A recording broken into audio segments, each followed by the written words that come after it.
என்றைக்காவது நீங்கள் திறப்பின் வாசல் ஜெபத்துக்கு போயிருக்கிறீர்களா? அங்கே போய் நீங்கள் உட்கார்ந்து இருக்கிறீர்களா? அங்கே நடக்கிற ஜெபத்தை நீங்கள் பார்த்திருக்கிறீர்களா? உங்களுக்கு அதை பற்றி தெரியுமா என்று கேட்கிறேன். ஒரு ஊழியக்காரன், ஒரு தேவ மனிதன், அவரோடு ஆண்டவர் பேசி இந்த பெயரை வைத்து ஒரு ஜெப ஊழியத்தை ஆரம்பி என்று அவருக்கு தேவன் சொன்னதின் அடிப்படையில் அந்த ஜெபம் நடக்கிறது, நடைபெற்று கொண்டிருக்கிறது. அந்த ஜெபம் தமிழ்நாடு முழுவதிலும், தென்னிந்தியா முழுவதிலும், வட இந்தியா முழுவதிலும், உலகம் எங்கிலும் அது பரவி போய்கொண்டிருக்கிறது. அதை தேவன் பார்த்து கொண்டிருக்கிறார். அங்கே ஆவியானவர் கிரியை செய்து கொண்டிருக்கிறார். நீங்க ஒரு மந்தைக்குள்ளே போதகராய் இருக்கிற நீங்கள், உங்களுக்கு ஒரு மீடியா கிடைத்திருக்கிறது என்பதற்காக, நீங்கள் பேசுகிறதை எல்லாரும் கேட்கிறார்கள் என்பதற்காக, யாரோ ஒருத்தர் செய்கிற ஊழியத்தை பற்றி உங்க சபைக்குள்ள போய் நீங்க ஏன் கமெண்ட் பண்ணி கொண்டிருக்கிறீர்கள்? இதனால் இதை கேட்கிற உங்கள் மேய்ப்பர் மந்தைக்கு இதனால் என்ன பிரயோஜனம்? இந்த வார்த்தைகளை உலக எங்கிலிருந்து கிறிஸ்தவ சபையை பற்றி என்ன, கிறிஸ்தவ ஊழியத்தை பற்றி என்ன, இதனாலே கர்த்தர் எப்படி துக்கப்படுகிறார்? இதனாலே தேவனுடைய ராஜ்யத்துக்கு என்ன பிரயோஜனம்? நீங்க ஒரு கமெண்ட்ஸ் கொடுக்க, பிறகு உங்களுக்கு அவங்க வேற ஒருத்தங்க ஒரு கமெண்ட்ஸ் கொடுக்க, இதெல்லாம் எதுக்கு? இதெல்லாம் எதுக்கு? இப்படிப்பட்ட வார்த்தைகளை மக்களுக்கு பேசும்போது அதை உள்ளே இருக்கிறவர்கள் மட்டும் கேட்கிற மாதிரி, உங்க ஆட்கள் கேட்கிற மாதிரி வச்சுக்கோங்க. அதை வெளியில பிராட்காஸ்ட் பண்ணாதீங்க. குழப்பத்தை உண்டாக்க வேண்டாம். என் அன்பு சபை போதகர்களே, ஆண்டவரும் இரட்சகருமாகிய இயேசு ராஜாவின் வெற்றி சிறந்த நாமத்தில் தேவனுடைய மகிமை நிறைந்த சபையிலிருந்து கிறிஸ்து இயேசுவின் சரீரமாகிய உன்னதமான சபையிலிருந்து உங்களை அன்போடு நான் வாழ்த்துகிறேன். இந்த அருமையான நாளிலும் இந்த ஆன்லைன் சர்ச் சர்வீஸில் எங்களோடு ஆராதிக்க கடந்து வந்திருக்கிற உங்களை அன்போடு வாழ்த்தி ஆசீர்வதிக்கிறோம். டுனாமிஸ் ரிவைவல் சர்ச் என்ற பெயரில் நம்முடைய ஆராதனைகளை நாம் ஆரம்பித்திருக்கிறோம். இந்த பெயர் நமக்கு ஆண்டவர் ஏற்கனவே கொடுத்த ஒரு பெயர். இந்த பெயரை மாற்ற வேண்டாம் என்பதனால்தான் நாங்கள் தொடர்ந்து இந்த பெயரிலேயே இந்த சபை ஆராதனையை தொடங்கி இருக்கிறோம். மதுரை மாநகரத்தில் இருந்து இந்த ஆசீர்வாதத்தை, வாழ்த்துக்களை உங்களுக்கு கூறுவதில் நான் மகிழ்ச்சி அடைகிறேன். இந்த நாள் கர்த்தர் உண்டு பண்ணின நாள்.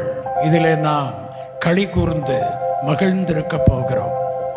கர்த்தருடைய ஆலயத்திற்கு போவோம் வாருங்கள் என்று சொன்னபோது எனக்கு அது மிகுந்த சந்தோஷமாயிருந்தது. கர்த்தருடைய ஆலயத்தில் தங்கியிருப்பதையே நான் நாடுவேன். கர்த்தருடைய வாசற்படியில் நான் காத்திருக்கிறேன். கர்த்தருடைய ஆலயத்திலிருந்து உடைய கிருபைகளை சிந்திக்கிறோம்.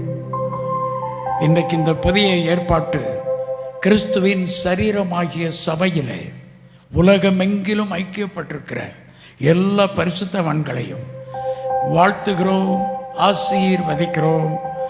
இந்த ஆராதனைக்கு ஆரம்பமாக ஒரு சிறிய ஜெபத்தை நாம் ஏறெடுக்கலாமா? என் சபையை கட்டுவேன், பாதாளத்தின் வாசல்கள் அதை மேற்கொள்வதில் என்று சொன்ன எங்கள் கர்த்தராகிய இயேசு கிறிஸ்துவே, எங்கள் இரட்சகராகிய இயேசு கிறிஸ்துவே, எங்கள் மீட்பராகிய இயேசு கிறிஸ்துவே, யூதா கோத்திரத்து சிங்கமும் தாவீதும் வேறுமானவரே, இந்த வேளையிலே உடைய வல்லமை உள்ள நாமத்தில் இந்த டுனாமிஸ் ரிவைவல் சர்ச் ஆராதனையில் நாங்கள் எல்லாரும் ஒருமனப்பட்டு ஒன்று சேர்ந்து உம்மை பாடி துதித்து உம்மை மகிமைப்படுத்தி உடைய வார்த்தைகளினால் ஆசீர்வதிக்கப்பட்டு உடைய கிருபையை பெற்றுக்கொள்ள கூடி வந்திருக்கிறோம். ஆசீர்வதியும், இது உலகமெங்கிலும் கடந்து செல்லட்டும், தேசமெங்கிலும் கடந்து செல்லட்டும். ஆசீர்வதிக்கிறபடியால் உமக்கு ஸ்தோத்திரம். இயேசுவின் நாமத்தில் பிதாவே, ஆமென். தாவீதோடு கூட சேர்ந்து 103ஆம் சங்கீதத்தில் ஆத்துமாவே நன்றி சொல்லு, என் முழு உள்ளமே நீ கர்த்தருக்கு நன்றி சொல்லு என்று நாம் இப்பொழுது பாடப்போகிறோம். ஃபாதர் பெர்க்மன்ஸ் அவர்களுடைய பாடல்களைத்தான் இன்றைக்கு பாடி தேவனை துதித்து ஆராதிக்க போகிறோம். என்னோடு கூட சேர்ந்து ஆத்துமாவே நன்றி சொல்லு முழு உள்ளத்தோடு என்று பாடி கர்த்தருக்கு நாம் நன்றி சொல்லலாமா?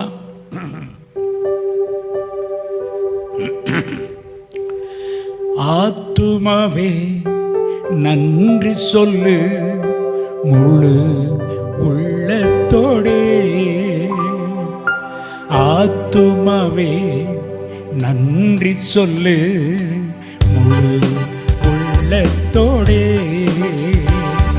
என் ஆத்துமாவே நன்றி சொல்லு முழு உள்ளத்தோடே.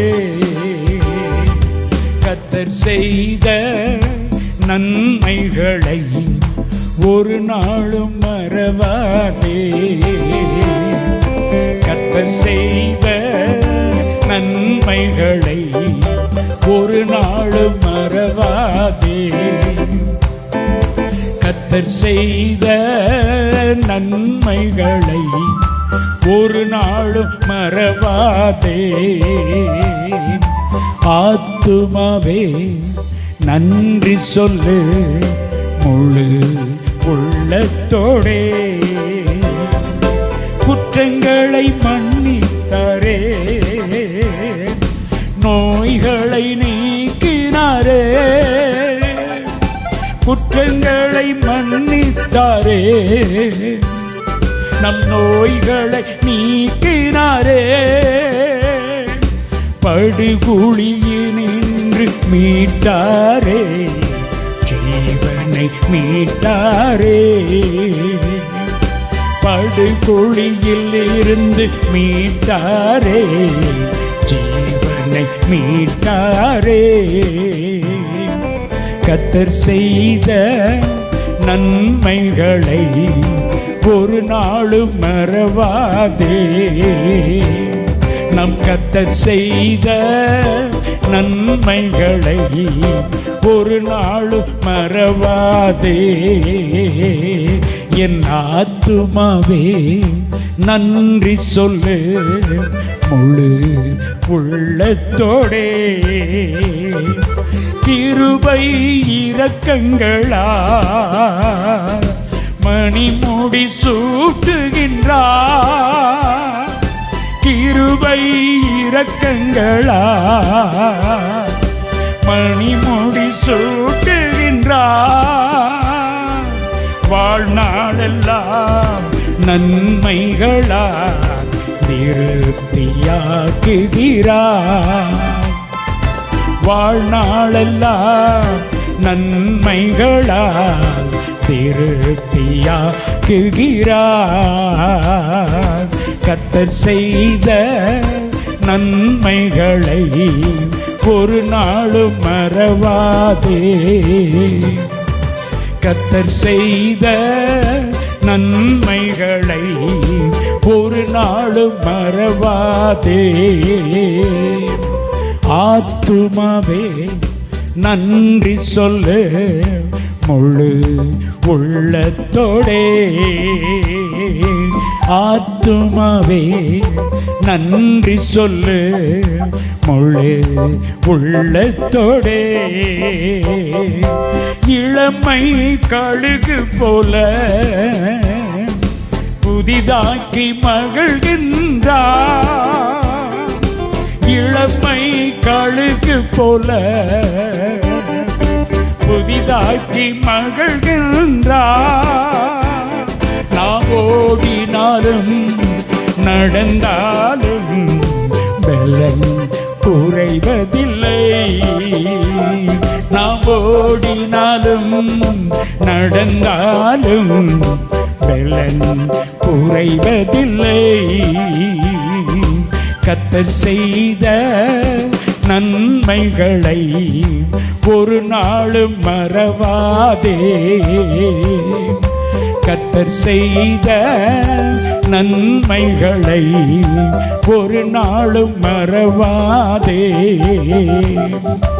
ஆத்துமாவே நன்றி சொல்லு முழு உள்ளத்தோடே. கர்த்தர் தம் வழிகளெல்லாம் மோசேக்கு வெளிப்படுத்தினார். கர்த்தர் தம் வழிகளெல்லாம் மோசேக்கு வெளிப்படுத்தினார். அதிசய செயல்கள் காணச் செய்தார், ஜனங்கள் காணச் செய்தார். அதிசய செயல்கள் காணச் செய்தார், ஜனங்கள் காணச் செய்தார். ஆத்துமாவே நன்றி சொல்லு முழு உள்ளத்தோடே. என் ஆத்துமாவே நன்றி சொல்லு முழு உள்ளத்தோடே. கர்த்தர் செய்த நன்மைகளை ஒரு நாளும் மறவாதே. கர்த்தர் செய்த நன்மைகளை ஒரு நாளும் மறவாதே. கர்த்தர் செய்த நன்மைகளை ஒரு நாளும் மறவாதே. கர்த்தர் செய்த நன்மைகளை ஒரு நாளும் மறவாதே. நன்றி இயேசுவே, நன்றி இயேசுவே, நன்றி இயேசுவே, நன்றி இயேசுவே. கர்த்தராகிய இயேசுவே, கர்த்தராகிய இயேசுவே, இயேசு ராஜாவே, உம்மை உயர்த்துகிறோ. இயேசு ராஜாவே, உம்மை வாழ்த்துகிறோ. கர்த்தர் செய்த நன்மைகளை ஒரு நாளும் மறவாதே. ஆமென், ஹல்லேலூயா. அடுத்து, உம்மைத்தான் நான் பார்க்கின்றேன், பிரகாசமடைகின்றேன். அவர்கள் அவரை நோக்கி பார்த்து பிரகாசமடைந்தார்கள். அவருடைய முகங்கள் அவமானப்படவில்லை, வெட்கப்படவில்லை. இயேசுவை நோக்கி பார்த்தால் நாம் வெட்கப்படுவது இல்லை, அவமானப்படுவதில்லை. அப்படிப்பட்ட சூழ்நிலைகளை இயேசு கிறிஸ்து மாற்றுகிறார். இன்றைக்கு இந்த ஆராதனை வேளையை பார்த்து கொண்டிருக்கிற உங்கள் வாழ்க்கையில் உள்ள வெட்கம், அவமானம், நிந்தைகள் புரட்டி போடப்படுகிறது இயேசு கிறிஸ்துவின் நாமத்தினால். பயப்படாதிருங்கள். நம்ம எல்லாரும் சேர்ந்து இந்த பாடலை பாடி கர்த்தரை மகிமைப்படுத்துவோமா? ஆமென்.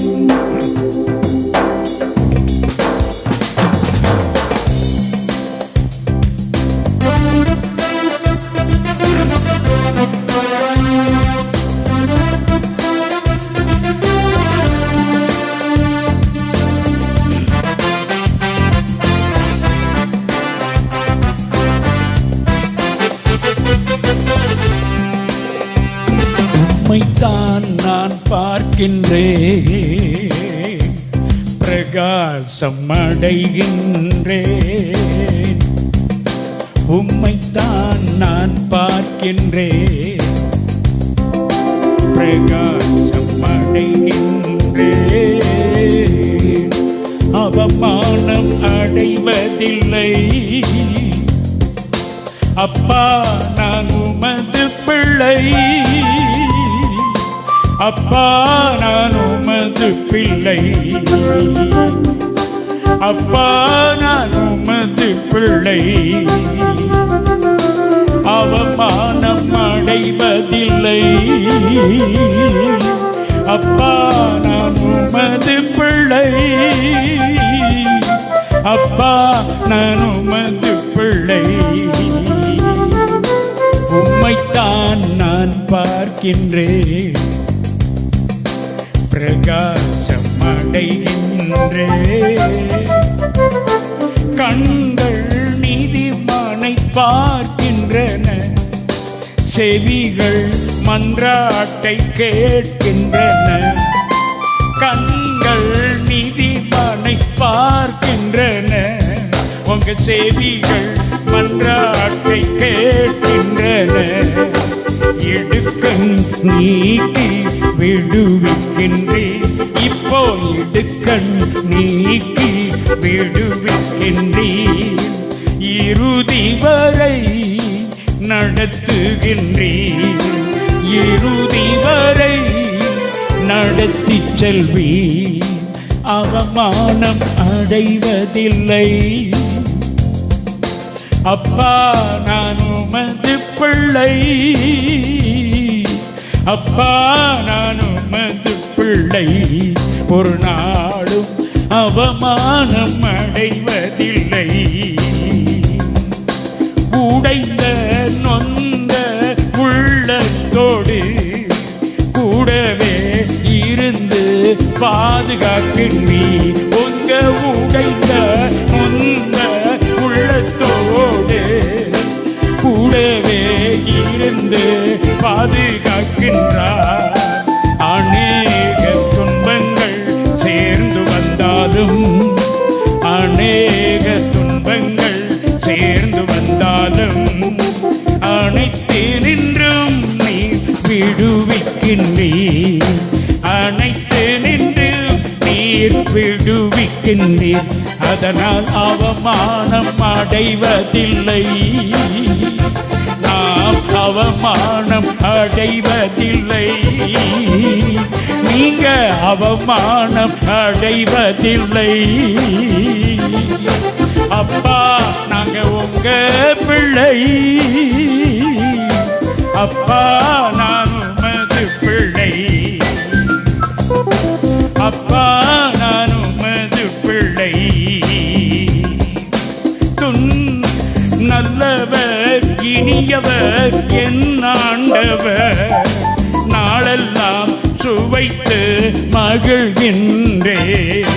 நல்லவர் இனியவர் என் ஆண்டவர், நாளெல்லாம் சுவைத்து மகிழ்கின்றேன். நல்லவர் இனியவர் என் ஆண்டவர், நாளெல்லாம் சுவைத்து மகிழ்கின்றேன். என் ஆத்துமா கர்த்தருக்குள்ளே மேன்மையில் பாராட்டுமே. அகமகிழ்வார் துன்பப்படுவோம், அவமானம் அடைவதில்லை. அப்பா நான் உமது பிள்ளை,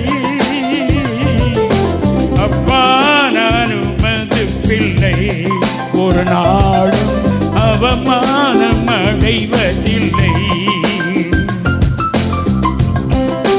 நல்லவர் இனியவர் என் ஆண்டவர், நல்லவர் இனியவர் நம் ஆண்டவர், நாளெல்லாம் சுவைத்து மகிழ்ந்திடுவோம்.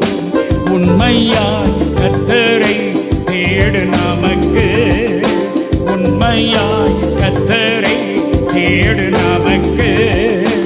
ஒரு நன்மையும் குறைவதில்லை, ஒரு நன்மையும் குறைவதில்லை. அவமானம் அடைவதில்லை. அப்பா நாங்க உங்க பிள்ளை, அப்பா நான் உமது பிள்ளை. உம்மைத்தான் நான் பார்க்கின்றேன், பிரகாசம் அடைகின்றேன். உம்மைத்தான் நான் பார்க்கின்றேன், பிரகாசம் அடை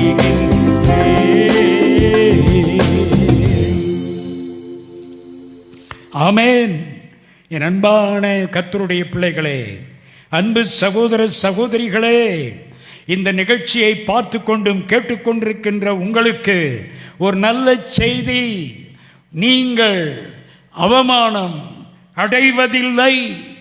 உங்கள் வெட்கத்துக்கு பதிலாக இரண்டத்தனை பலன் உங்களுக்கு வருகிறது. நாம் ஆராதிக்கிற சர்வ வல்லமை உள்ள இயேசு கிறிஸ்து உங்கள் வெட்கத்துக்கு பதிலாக இரண்டத்தனை பலனை உங்களுக்கு கொடுக்கிறார். பெற்றுக்கொள்ளுங்கள். உங்களுடைய அவமானம், உங்களுடைய நிந்தை புரட்டி தள்ளப்பட்டு விட்டது. பயப்படாதிருங்கள். தலையை நிமிர பண்ணுங்கள். கர்த்தரை துதியுங்கள்.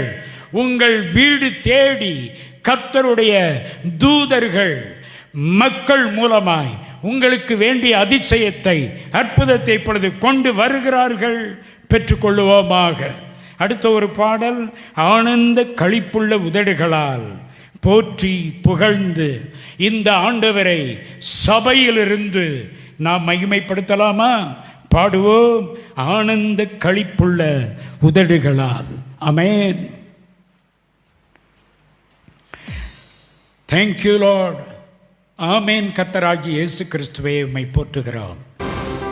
ஆமென். கர்த்தராகிய இயேசு கிறிஸ்துவே உம்மை துதிக்கிறோம்.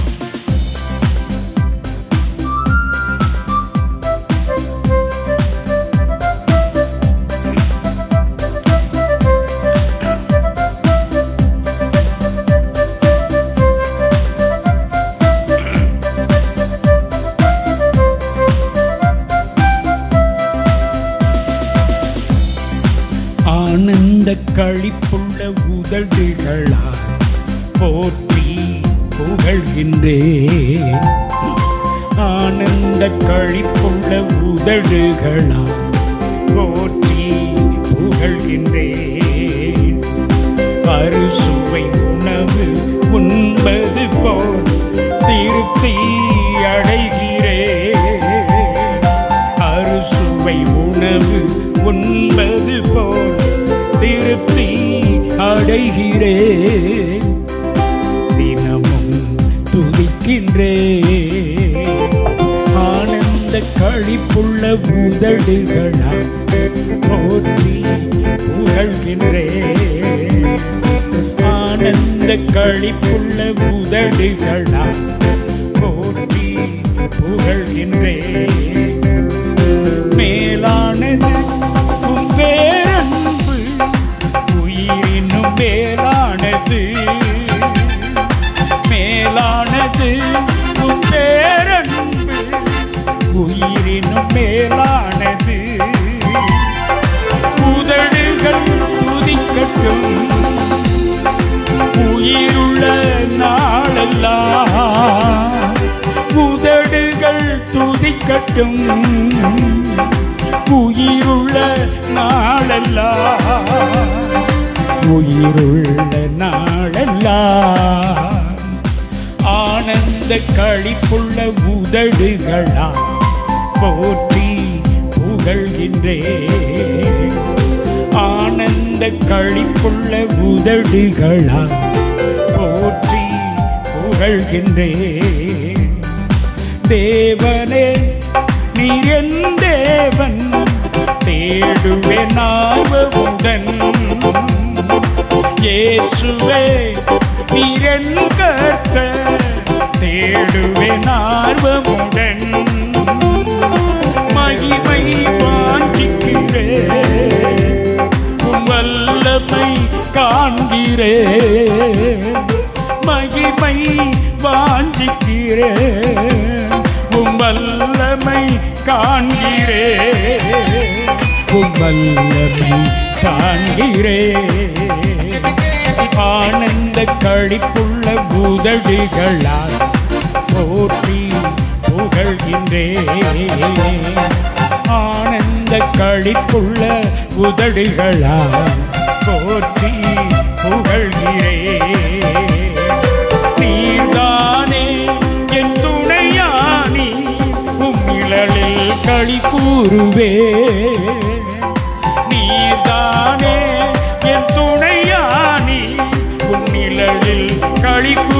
பாடிடுவே. உறுதியாய் பற்றி கொண்டே தாங்குதையா, உறுதியாய் பற்றி கொண்டே வலக்கரம் தாங்குதையா, வலக்கரம் தாங்குதையா. ஆனந்த களிப்புள்ள உதடுகளா போற்றி புகழ்கிறேன். ஆனந்த களிப்புள்ள உதடுகளா போற்றி புகழ்கிறேன். அறுசுவை உணர்வு உண்பது போல் திருப்தி அடைகிறேன். அறுசுவை உணவு உண்பது போல் திருப்தி அடைகிறேன். தினமும் துதிக்கிறேன். ஆனந்த களிப்புள்ள உதடுகளால் போற்றி புகழ்கிறேன். கைகளை நான் உயர்த்துகிறேன் திருநாமம் சொல்லி சொல்லி. கைகளை நான் உயர்த்துகிறேன் திருநாமம் சொல்லி சொல்லி. என் படுக்கையில் நினைக்கின்றேன், இரவினில் தியானிக்கின்றேன். என் படுக்கையில் நினைக்கிறேன், இரவில் தியானிக்கிறேன். இரவில் துதிக்கிறேன். ஆனந்த களிப்புள்ள உதடுகளால் போற்றி. ஆனந்த களிப்புள்ள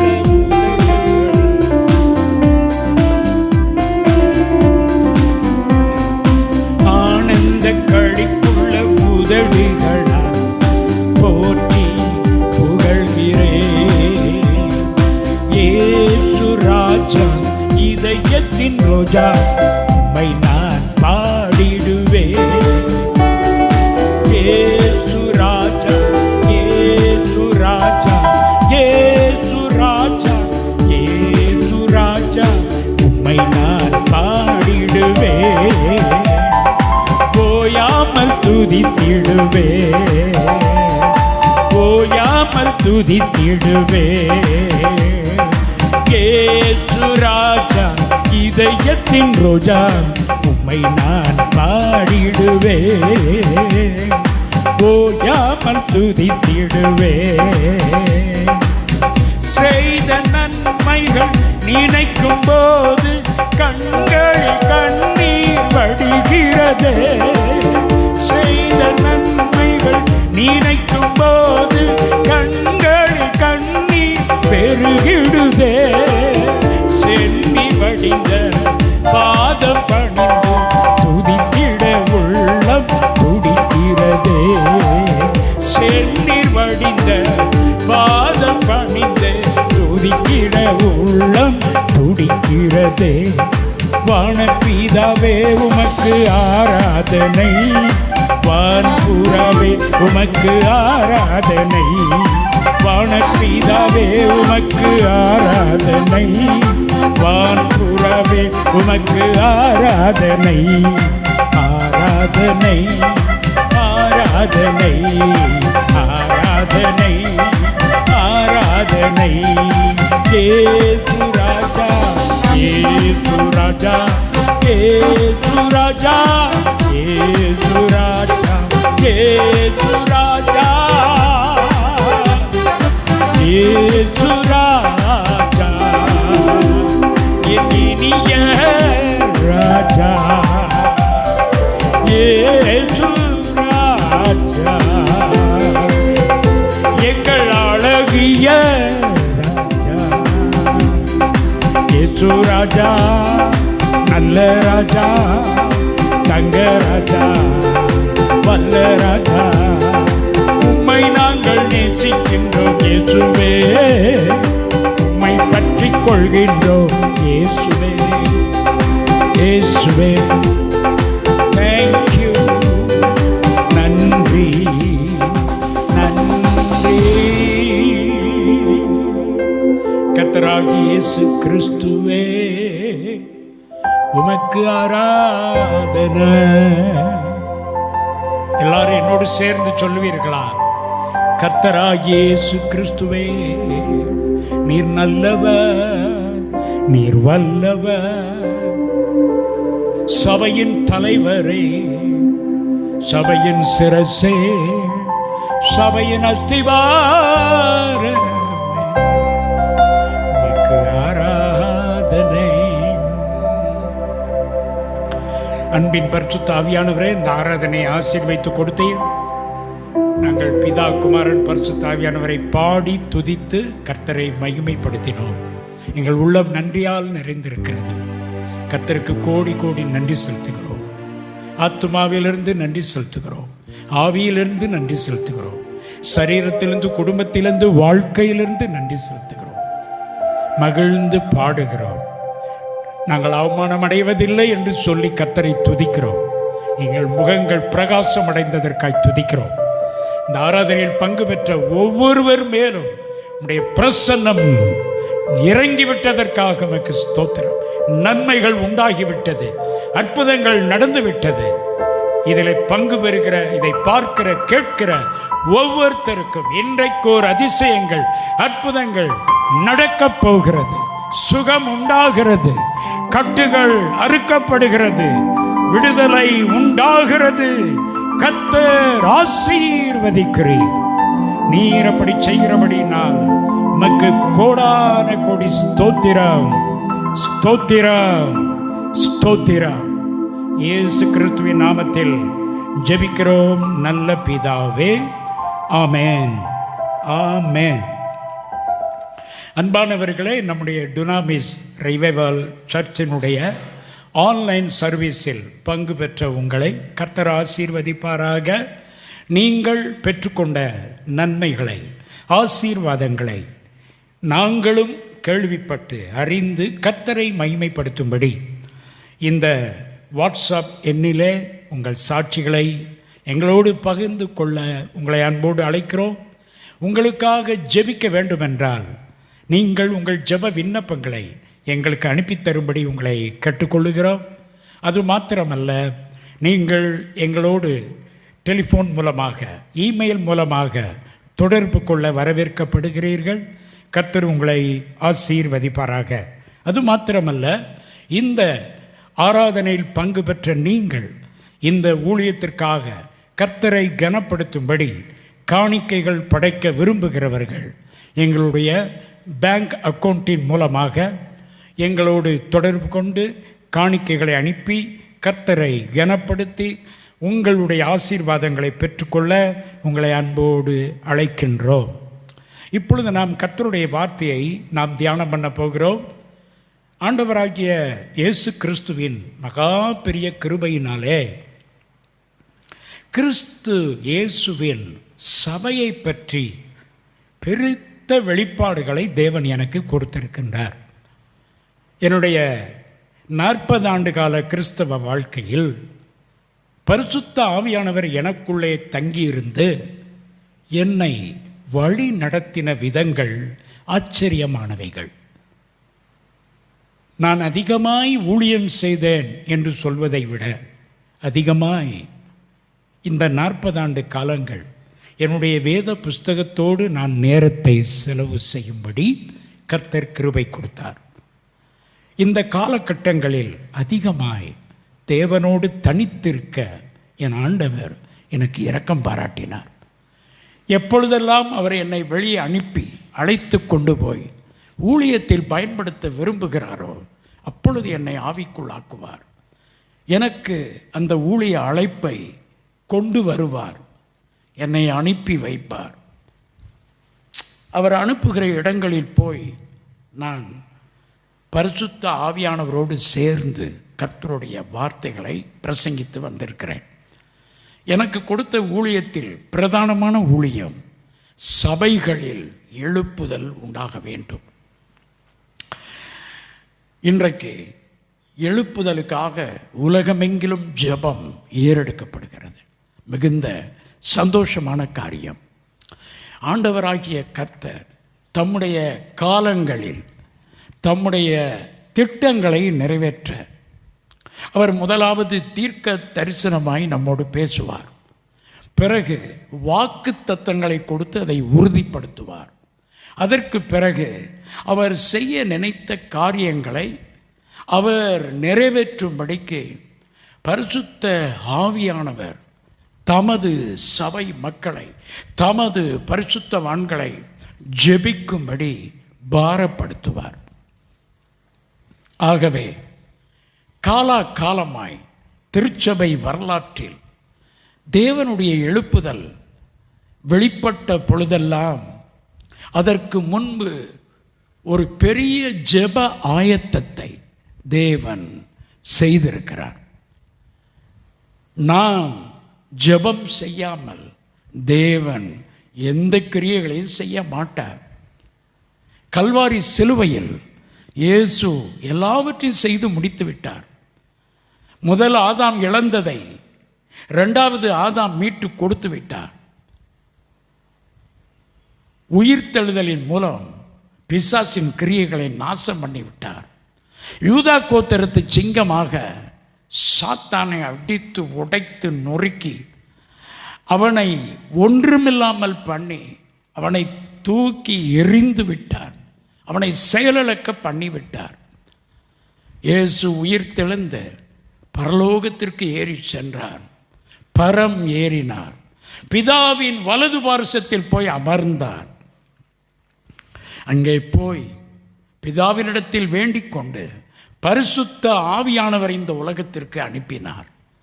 120 பேர் மேல் முதலாக பரிசுத்த ஆவியானவர் வந்து இறங்கினார். எருசலேம் நகரத்தில் அப்பொழுது கிட்டத்தட்ட 13 மொழிகள் பேசக்கூடிய 13 தேசத்தில் உள்ளவர்கள் அங்கே கூடி வந்திருந்தார்கள். மேலறையில் ஆவியானவர் ஊற்றப்பட்டு ஒரு பலத்த காற்றடிக்கிற முழக்கம் உண்டாகி ஒரு பெரும் சத்தத்தோடு அங்கே ஆவியானவருடைய எழுப்புதலின் அக்கினி இறங்கியது.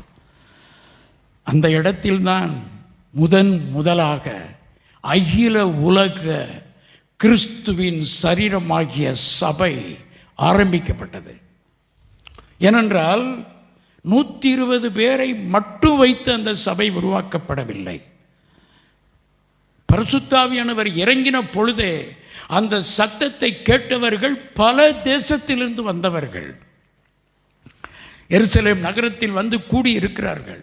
உலகமெங்கிலும் இருந்து மக்கள் வந்திருக்கின்றார்கள். ஆகவே அந்த இடத்தில் இயேசு கிறிஸ்து தம்முடைய சபையை, அகில உலக திருச்சபையை அந்த இடத்தில் அன்றைக்கு எஸ்டாப்ளிஷ் பண்ணிவிட்டார். இப்படிப்பட்ட ஒரு பெரிய காரியத்தை செய்ய அப்போஸ்தலர்கள் 10 நாட்கள் ஜெபத்தில் காத்திருந்தார்கள். பரிசுத்தாவின் அபிஷேகம் பெற காத்திருக்கவில்லை. பரிசுத்த ஆவியானவரை பெற்றுக்கொள்ள இன்றைக்கு யாரும் காத்திருக்க வேண்டியதில்லை. இதோ இப்பொழுது பரிசுத்த ஆவியானவர் உலகமெங்கிலும் அசைவாடி கொண்டிருக்கிறார். யார் வேண்டுமானாலும் விசுவாசிக்கிறவர்கள், இயேசுவை விசுவாசிக்கிறவர்கள் இந்த பரிசுத்த ஆவியானவருடைய நதியை குடித்து பானம் பண்ணி இந்த ஆவியானவருக்குள்ளே வர முடியும். இதற்கு காத்திருக்க வேண்டிய அவசியம் இல்லை. ஆனால் அன்றைக்கு அவர்கள் காத்திருந்தது இந்த வாக்குத்தத்தம் நிறைவேற காத்திருந்தார்கள். அப்படி என்றால் அந்த பின்மாறி ஊற்றப்படுவதற்கு அவர்கள் காத்திருந்து ஜெபம் பண்ணினார்கள். அப்போ பரிசுத்த ஆவியானவருடைய வருகை, முதல் அகில உலக திருச்சபை ஸ்தாபிக்கப்படுதல், இதை பிதாவாகிய தேவன் இயேசுவை கொண்டு பரிசுத்த ஆவியானவரை அனுப்பி சாதாரணமாய் நிறைவேற்றிவிட்டு போகவில்லை. அங்கே ஒரு அர்ப்பணிக்கப்பட்ட ஜெபம் நடைபெற்றது. அந்த 120 பேருடைய ஜெப வாழ்க்கையை பற்றி மேலறையிலே 120 பேர் கூடி ஜெபிக்கிறார்கள். ஜெபம் பண்ண ஆரம்பித்து விட்டார்கள். இயேசு பரலோகத்துக்கு எழுந்தருளி போய்விட்டார். இவர்கள் மேல் வீட்டுக்கு ஏறி வந்து உட்காருகிறார்கள். அங்கே ஏற்கனவே இயேசுவின் தாயாகிய மரியாளும் அந்த ஜெபத்தில் பங்கு பெற்றிருக்கிறார்கள். அப்போ 120 பேர் இயேசு பரலோகத்திற்கு போன உடனே இங்கே ஜெபத்தை ஆரம்பித்து விட்டார்கள். இந்த ஜெபத்தை யார் நடத்தியிருப்பார்கள்? பரிசுத்த பேதுரு, யோவான் போன்ற சீனியர் அப்போஸ்தலர்கள் ஜெபத்தை நடத்தியிருப்பார்கள். இங்கே பாருங்கள், இயேசு உயிர்த்தெழுந்து 40 நாட்கள் இந்த பூமியிலே தான் இருந்தார்.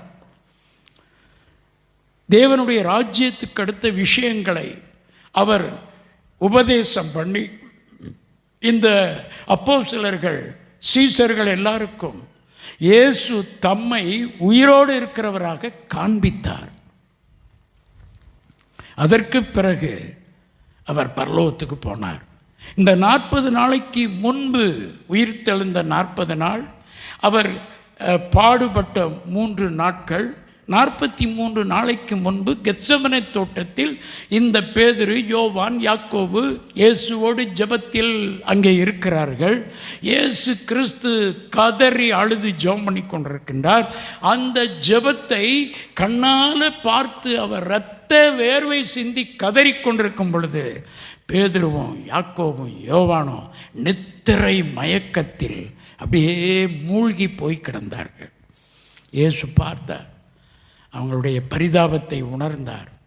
பிறகு ஜெபம் பண்ணி எழுந்து வந்து, எழும்புங்கள், சோதனைக்கு உட்பட பண்ணாமல் ஜெபத்தில் காத்திருங்கள் என்று சொல்லிவிட்டு போய்விட்டார். அப்போ 43 நாளைக்கு முன்னாடி கெத்செமனே தோட்டத்தில் 1 மணி நேரம் கூட ஜெபம் பண்ணாத இவர்கள் மேல் வீட்டில் 120 பேரோடு கூட ஜெபத்தை ஆரம்பிக்கிறார்கள். அப்போஸ்தலர் 1:14 சொல்லுகிறது, அவர்கள் ஜெபம் பண்ணுவதிலும் விண்ணப்பம் பண்ணுவதிலும் என்று.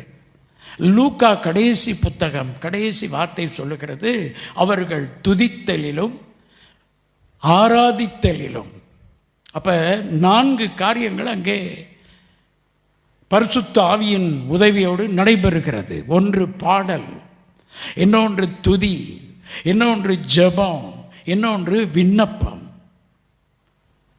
120 பேருடைய இருதயம் ஒன்றாகிவிட்டது, ஒரு மனமாகிவிட்டது. ஒரே காரியத்திற்காக ஜெபிக்கிறார்கள். இங்கே பிதாவாகிய தேவன் குமாரனாகிய இயேசுவின் மூலம் பரிசுத்த ஆவியானவரை அனுப்பி இவர்களை நிரப்பி சபையை, அகில உலக திருச்சபையை எருசலேமில் எஸ்டாப்ளிஷ் பண்ணி, அதற்கப்புறம் அங்கிருந்து எருசலேம், யூதேயா, சமாரியா, பூமியின் கடைசி பரியந்தமும் சுவிசேஷத்தை எடுத்து செல்ல வேண்டிய மிகப்பெரிய தேவ திட்டத்திற்கு இந்த 120 பேர் 10 நாட்கள் 240 மணி நேரங்கள் ஜெபத்தில் தரித்திருந்தார்கள். இதிலிருந்து நாம் என்ன தெரிந்து கொள்ளுகிறோம்? ஆண்டவராகிய இயேசு கிறிஸ்து, பரலோக தேவன், இயேசு கிறிஸ்து, பரிசுத்த ஆவியானவர் வேதத்தின்படி தேவ திட்டங்கள் எதுவும் ஜெபம் செய்யாமல் நிறைவேறின சரித்திரம் இல்லை. ஆகவே இன்றைக்கு நாம் ஜெபம் பண்ண வேண்டிய அவசியமே இல்லை. விசுவாசித்தால் போதும், வார்த்தையை வாயினால் சொன்னால் போதும் என்று அநேகர் போதிக்கின்றார்கள். ஆனால் தேவன் அப்படி தமது செயலை நிறைவேற்றியதாக வேதம் நமக்கு தெளிவுபடுத்தவில்லை. இயேசு கிறிஸ்து இந்த உலகத்திற்கு ஊழியம் செய்ய வந்தார். அதோடு பாடுபட்டு மரித்து அடக்கம் பண்ணப்பட்டு உயிர்த்தெழவும் வந்தார். அவருடைய வாழ்க்கையின் 2 பகுதிகள், ஒன்று ஊழியம், இன்னொன்று பாடுபட்டு மரணம் அடைந்து உயிர்த்தெழுதல். இந்த 2 காரியத்திற்காக இயேசுவை தேவன் அனுப்பினார். இயேசு கிறிஸ்து தேவகுமாரனாக மனிதனாகவும் இருந்தார். அவருடைய ஜெப வாழ்க்கையை நாம் கவனித்து பார்த்தால் வேதவசனம் சொல்லுகிறது, அவர் 12வது வயதிலிருந்து 30வது வயது வரைக்கும் வீட்டுக்கு போய் தன் பெற்றோர்களோடு கீழ்ப்படிந்திருந்தார். லூக்கா 2:52 இப்படி சொல்லுகிறது, இயேசுவானவர் அந்த 18 வருடங்கள் வீட்டிலே என்ன செய்து கொண்டிருந்தாராம்? லூக்கா 2:52 சொல்லுகிறது, இயேசுவானவர் ஞானத்திலும் வளர்த்தியிலும் தேவ கிருபையிலும் மனிதர் தயவிலும் விருத்தி அடைந்தார். 18 ஆண்டுகளை இயேசு இதற்காக எடுத்துக்கொண்டார். 12 வயதிலிருந்து 30 வயது வரை இயேசு வீட்டிலிருந்து செய்த காரியம் என்ன? அவர் ஞானத்தில் வளர்த்தியில் தேவ கிருபையில் மனுஷர் தயவில். அப்ப அந்த இயேசு 18 ஆண்டுகள் பிரிப்பேர் ஆகிறார். இதை நாம் எப்படி விளங்கிக் கொள்ள வேண்டும்? அவர் 3.5 வருடம் செய்ய வேண்டிய ஊழியத்திற்கு 18 ஆண்டுகள் ஜெபத்தில் தன்னை ஆயத்தப்படுத்தினார். ஏன் அவர் 18 வருடம் ஜெபத்தில் ஆயத்தப்படணும்? அவர் பாட்டில் வீட்டில் வேலையை பார்த்துட்டு ஊழியத்தை செஞ்சுட்டு போக வேண்டியதானே? இல்லை, இதுதான் காட்ஸ் பிளான். தேவனுடைய திட்டத்தில் ஜெபம், விண்ணப்பம், வேண்டுதல், மன்றாட்டு நியமிக்கப்பட்ட ஒன்று. அருமையானவர்களே, இயேசு 18 வருடங்கள் ஜெபத்தில் காத்திருந்தார். 18 ஆண்டுகள், 3.5 வருட ஊழியத்துக்கு 18 வருட ஜெப ஆயத்தம். அதுக்கப்புறம் பாருங்க, இயேசு ஊழியத்திற்காக வெளியே வருகிறார். ஞான ஸ்நானம் பெற்று, வேதம் சொல்லுகிறது, அவர் ஞான ஸ்நானம் பெற்று ஜெபம் பண்ணும்போது வானம் திறக்கப்பட்டது. ஞானஸ்நானம் எடுத்த உடனே அவர் ஜெபம் செய்தார். அடுத்து மத்தேயு 4 அதிகாரம் 1வது வசனம் சொல்லுகிறது, இயேசு பரிசுத்த ஆவியினால் நடத்தப்பட்டு சாத்தானாலே சோதிக்கப்படுவதற்கு வனாந்தரத்திற்கு போனார். அங்கே போய் அவர் 40 நாட்கள் உபவாசம் இருந்தார். பின்னர் அதை முடித்துவிட்டு தேவனுடைய அபிஷேகத்தின் மகாபலத்தோடு ஊழியத்தை தொடங்குகிறார். ஊழியம் செய்யும்போது இயேசு என்ன செய்தார்? அவர் அதிகாலையில் அதிக இருட்டோடு எழுந்து வனாந்தரமான ஒரு இடத்தில் போய் தனித்து ஜெபம் பண்ணினார். அதிகாலையில் அதிக இருட்டு என்றால் 3 மணி, அதிகாலை 3 மணி. 3 மணிக்கு எழுந்து இயேசு போய் ஜெபம் பண்ணினார். 6 மணி வரை, 7 மணி வரை, 8 மணி வரை ஜெபத்தில் காத்திருந்தார். அதற்கு பிறகு வேதம் சொல்லுகிறது, இயேசு ஊழியத்திற்கு போகும் பொழுது ஜெபம் பண்ணிவிட்டு போய் கொண்டிருப்பார். ஊழியம் செய்யும் பொழுது ஜெபம் பண்ணுவார். ஊழியத்தை முடித்த பிறகும் ஜெபம் செய்வார். 3 விதமாக அவர் ஜெபத்தில் இருப்பார். ஊழியத்தை ஆரம்பிக்கும் பொழுது ஜெபம், ஊழியம் செய்து கொண்டிருக்கும் பொழுது ஜெபம், ஊழியம் செய்து முடித்த உடனே எல்லாரையும் அனுப்பிவிட்டு ஜெபத்துக்கு தனியே போய்விடுவார். இயேசு கிறிஸ்துவே அதை செய்தார். அவர் 3.5 வருட ஊழியத்தில் அதிக நேரம் ஜெபத்தில் இருந்தார். அவரை கொலை செய்யும்படி எல்லாரும் தேடிக்கொண்டிருந்தார்கள். இயேசு என்ன செய்தார்? ஒரு மலையின் மேல் ஏறி போய் ராம் முழுவதிலும் ஜெபம் செய்தார். ஆகவே நம்முடைய ஆண்டவர் எதை செய்தாலும் அதை அவருடைய வழிகளில் தான் செய்கிறார். முதலாவது, அவர் ஒரு காரியத்தை செய்ய திட்டமிட்டிருந்தால் அதை பற்றிய தீர்க்க தரிசன முன் அறிவிப்பை கொடுக்கிறார். 2வது, அதற்கான வாக்குத்தத்தங்களை கொடுக்கிறார். 3வது, அந்த வாக்குத்தத்தங்கள் நிறைவேறும்படிக்கு நம்மை ஜெபம் செய்ய சொல்லுகிறார். எசேக்கியேல் 36வது அதிகாரம் 36வது வசனம் இப்படி சொல்லுகிறது. அங்கே நாம் பார்க்கிறோம், கர்த்தராகிய நான் இதை சொன்னேன், இதை செய்வேன். கர்த்தர் சொல்றார், கர்த்தராகிய நான் இதை சொன்னேன், நான் இதை செய்வேன். அதோட முடிச்சிட்டாரா? அடுத்த வசனம் 37 சொல்லுகிறது, கர்த்தராகிய ஆண்டவர் சொல்லுகிறது என்னவென்றால், இஸ்ரவேல் வம்சத்தாருக்காக நான் இதை அனுக்கிரகம் செய்யும்படி அவர்கள் என்னிடத்தில் விண்ணப்பம் பண்ண வேண்டும். நான் சொன்னேன், நான் செய்திருவேன்.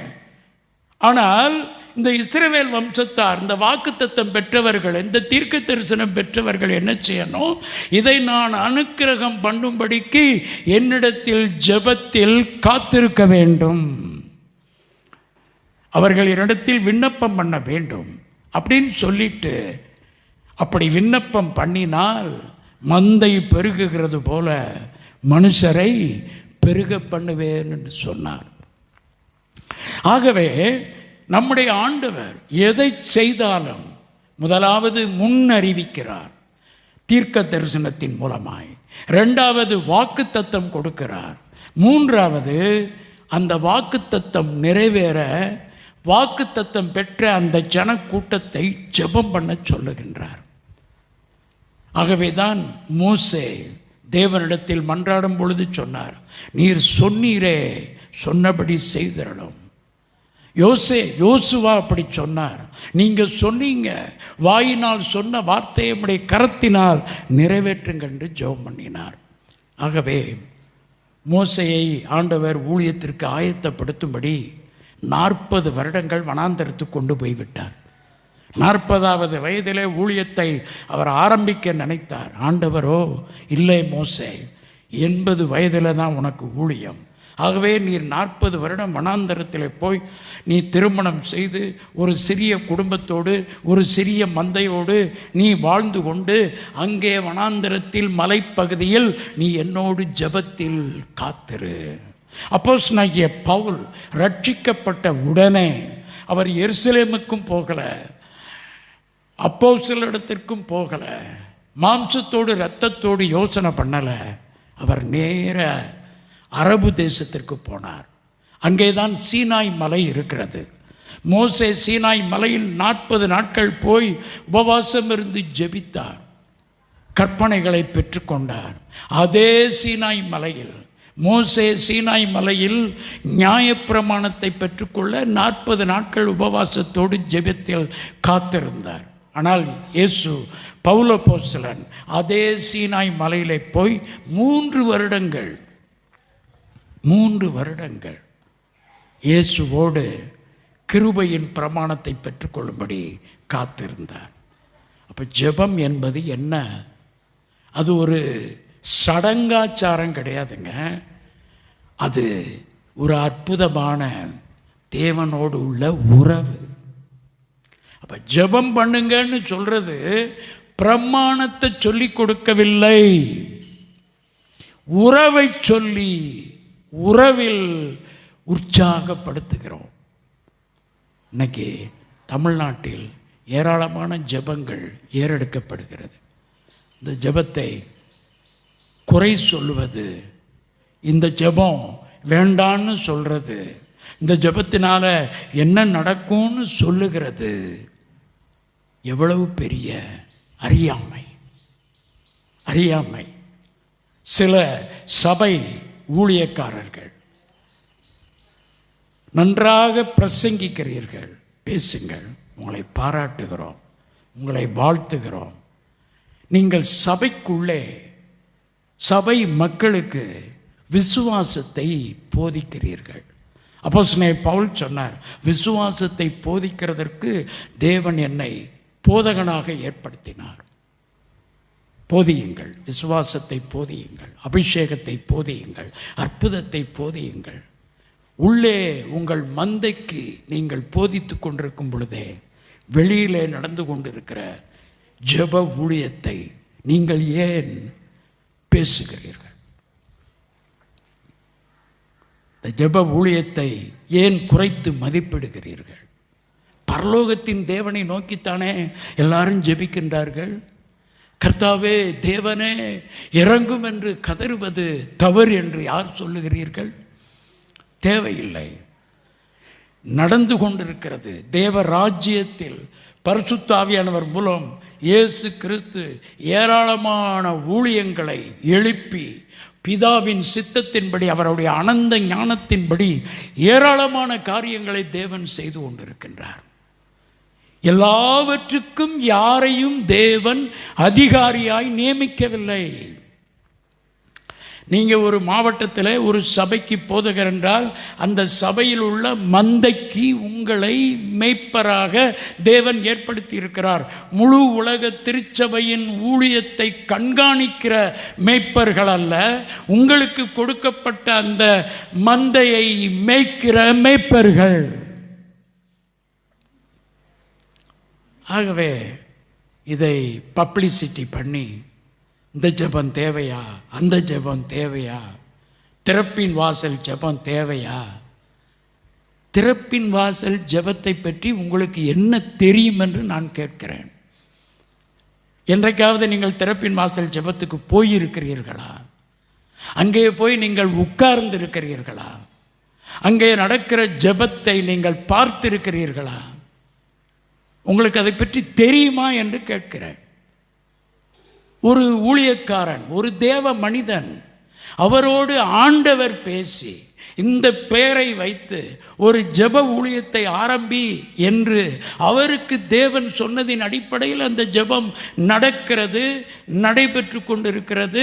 அந்த ஜெபம் தமிழ்நாடு முழுவதிலும், தென்னிந்தியா முழுவதிலும், வட இந்தியா முழுவதிலும், உலகம் எங்கிலும் அது பரவி போய்கொண்டிருக்கிறது. அதை தேவன் பார்த்து கொண்டிருக்கிறார். அங்கே ஆவியானவர் கிரியை செய்து கொண்டிருக்கிறார். நீங்கள் ஒரு மந்தைக்குள்ளே போதகராய் இருக்கிற நீங்கள், உங்களுக்கு ஒரு மீடியா கிடைத்திருக்கிறது என்பதற்காக, நீங்கள் பேசுகிறதை எல்லாரும் கேட்கிறார்கள் என்பதற்காக, யாரோ ஒருத்தர் செய்கிற ஊழியத்தை பற்றி உங்க சபைக்குள்ள போய் நீங்க ஏன் கமெண்ட் பண்ணி கொண்டிருக்கிறீர்கள்? இதனால் இதை கேட்கிற உங்கள் மேய்ப்பர் மந்தைக்கு இதனால் என்ன பிரயோஜனம்? இந்த வார்த்தைகளை உலகமெங்கிலிருந்து மக்கள் பார்க்கிறார்கள். இந்த கிறிஸ்தவ சபையை பற்றி என்ன நினைப்பார்கள்? இந்த கிறிஸ்தவ ஊழியத்தை பற்றி என்ன நினைப்பார்கள்? இதனாலே கர்த்தர் எப்படி துக்கப்படுவார்? இதனாலே தேவனுடைய ராஜ்யத்துக்கு என்ன பிரயோஜனம்? நீங்கள் ஒரு கமெண்ட்ஸ் கொடுக்க, பிறகு உங்களுக்கு அவங்க வேற ஒருத்தங்க ஒரு கமெண்ட்ஸ் கொடுக்க, இதெல்லாம் எதுக்கு? இதெல்லாம் எதற்கு? இப்படிப்பட்ட வார்த்தைகளை மக்களுக்கு பேசும்போது அதை உள்ளே இருக்கிறவர்கள் மட்டும் கேட்குற மாதிரி, உங்கள் ஆட்கள் கேட்குற மாதிரி வச்சுக்கோங்க. அதை வெளியில் ப்ராட்காஸ்ட் பண்ணாதீங்க. குழப்பத்தை உண்டாக்க வேண்டாம். என் அன்பு ஊழியக்காரர்களே, சபை போதகர்களே, உங்கள் அற்புதமான விசுவாசத்துக்காகவும் உங்கள் மேலே இருக்கிற அற்புதமான அபிஷேகத்திற்காகவும் தேவனை ஸ்தோத்தரிக்கிறோம். ஜெபம் பண்ணுவதை நிறுத்திவிட்டு போய் சுவிசேஷத்தை அறிவியுங்கள் என்று சொல்லுகிறீர்களே, இந்த ஜெப ஊழியங்கள் இன்றைக்கு இந்தியா முழுவதும் செய்து கொண்டிருக்கிற சுவிசேஷ ஊழியத்தை பற்றி உங்களுக்கு தெரியுமா? என்ன தெரியும் உங்களுக்கு? தெரியாது. கிரயம் செலுத்தி 24 மணி நேரமும் சுவிசேஷ ஊழியத்தை செஞ்சுக்கிட்டு தான் எழுப்புதல் என்ற வார்த்தையை பயன்படுத்தி அவங்க ஜெபம் பண்ணிக்கிட்டு இருக்காங்க. இந்த ஜெபம் தேசத்திற்கு ஒரு பெரிய ரட்சிப்பை கொண்டு வரும். உலகத்திற்கு ஒரு பெரிய ரட்சிப்பை கொண்டு வரும்.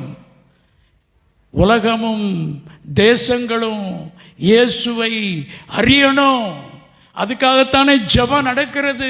இந்த ஜெபத்தை பரலோகம் கேட்கிறது. இந்த ஜெபத்தை பற்றி கமெண்ட்ஸ் பண்ணுகிறதற்கு நீங்களும் நானும் யார்? தேவையில்லை. அவரவர்களுக்கு கொடுத்த தரிசனத்தை அவரவர்கள் பிடித்து கொண்டு உங்கள் ஊழியத்தை நன்றாய் செய்யுங்கள். ஜெப ஊழியங்களோடு போராடாதீர்கள், யுத்தம் பண்ணாதீர்கள். பரிசுத்த ஆவியானவர் மிகவும் வருத்தப்படுகிறார், துக்கப்படுகிறார். கர்த்தருடைய ஆவியானவரை போற்றி புகழுவோம். ஆகவே ஆவியானவருடைய ஊழியங்களுக்காய் ஸ்தோத்திரம். சபைக்குள்ளே நடக்கிற ஊழியங்கள், சபைக்கு வெளியிலே நடக்கிற ஊழியங்கள், எங்கு பார்த்தாலும் ஜெபங்கள், விண்ணப்பங்கள், வேண்டுதல்கள், இவைகள் தேசத்திற்கு க்ஷேமத்தை கொண்டு வரும். கர்த்தர் நம்மை ஆசீர்வதிப்பார். நாம் ஜெபிக்கலாமா?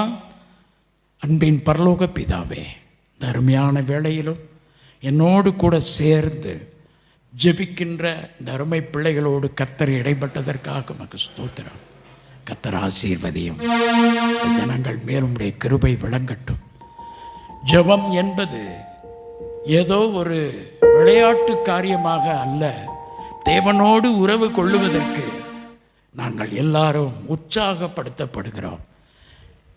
எங்கள் மூத்த அண்ணன்மார்கள், அப்போஸ்தலர்கள், தீர்க்கதரிசிகள், சுவிசேஷகர்கள், மேய்ப்பர்கள், போதகர்கள் எங்களை ஜெபத்தில் உற்சாகப்படுத்துகிறார்கள். அதற்காக தேவனை ஸ்தோத்தரிக்கிறோம். எங்களை உற்சாகப்படுத்தி கொண்டிருக்கின்ற பரிசுத்தவான்களுடைய தோள்களின் மேல் நாங்கள் நின்று வந்திருக்கிறோம். எங்களை ஜெபத்தில் தாங்கி சுமந்த எங்கள் தகப்பன்மார்களை நாங்கள் கனம் பண்ணுகிறோம், ஆசீர்வதிக்கிறோம். நீர் அப்படி செய்கிறீர், உமக்கு ஸ்தோத்திரம். இயேசு கிறிஸ்துவின் நாமத்தில் நாங்கள் ஜெபிக்கிறோம். ஆண்டவரே, அவரவர்களுடைய சபையிலே, அவரவர்கள் ஜனங்கள் மத்தியிலே அவர்கள் ஏதோ ஒன்றை பேசி மக்களுக்கு போதிக்க நினைத்தார். ஏற்கனவே நடந்து கொண்டிருக்கிற ஊழியங்களை அசட்டை பண்ணுகிற வார்த்தைகள் மீடியாவில் வராதபடி கர்த்தர் தடை செய்வீராக. அதை டெலீட் பண்ணி போடட்டும். கர்த்தர் அப்படி செய்கிறீர். இந்த ஜெப ஊழியங்களை பாரத்தோடு செய்து கொண்டிருக்கின்ற பரிசுத்தவான்கள் வாழ்ந்திருக்கட்டும், சுகமாயிருக்கட்டும். இயேசு கிறிஸ்துவின் நாமத்தில் ஆசீர்வதிக்கிறோம் நல்ல பிதாவே. ஆமென், ஆமென். என் ஆத்துமாவே கர்த்தரை ஸ்தோத்தரி, என் முழு உள்ளமே அவருடைய பரிசுத்த நாமத்தை ஸ்தோத்தரி. என் ஆத்துமாவே கர்த்தரை ஸ்தோத்தரி, கர்த்தர் செய்த சகல வாரங்களையும் மறவாதே. ஆமென். நம்முடைய கர்த்தராகிய இயேசு கிறிஸ்துவின் கிருபையும் தேவனுடைய அன்பும் பரிசுத்தாவினுடைய ஐக்கியமும் நம் அனைவரோடும் இருப்பதாக. ஆமென். God bless you. God bless you.